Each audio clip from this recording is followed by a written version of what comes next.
ہمدردی۔ سارہ ایک غریب لڑکی تھی۔ اس کی والدہ کا انتقال ہو چکا تھا اور ابو آئے روز بیمار رہتے تھے۔ گھر میں نوبت فاقوں تک آ پہنچی تھی۔ گھر میں غربت کی وجہ سے سارہ اسکول نہیں جا سکتی تھی کیونکہ ان کے پاس اسکول کی فیس اور دیگر اخراجات کے لیے پیسے نہیں تھے۔ ایک دن اس کے ابو کی طبیعت بہت زیادہ خراب ہو گئی تو ہمسائے انہیں ہسپتال لے گئے۔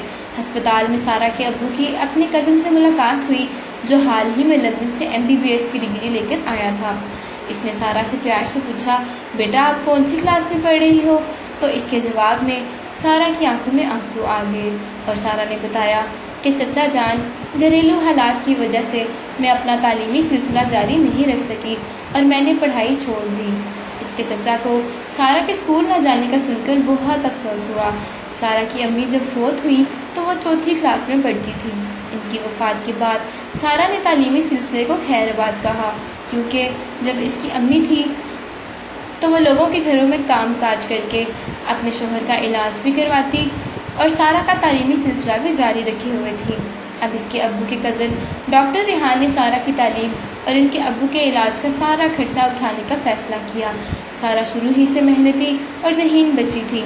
اس نے دن رات ایک کر کے محنت کی اور دیکھتے ہی دیکھتے سارہ نے FSC کا امتحان امتیازی نمبروں سے پاس کر لیا اور 2 ماہ بعد ڈاکٹری کے انٹری ٹیسٹ میں پنجاب بھر میں اول پوزیشن لی۔ اس دن نہ صرف سارہ اور اس کے ابو بلکہ ڈاکٹر ریحان بھی بہت خوش تھے۔ انہی کی مدد کی وجہ سے آج کامیابی کا یہ دن دیکھنا نصیب ہوا ہے۔ ڈاکٹر ریحان کی اس ہمدردی کو دیکھ کر سارہ نے فیصلہ کیا کہ میں ہمیشہ غریبوں کا مفت علاج کروں گی اور ہمیشہ غریبوں کی مدد کروں گی۔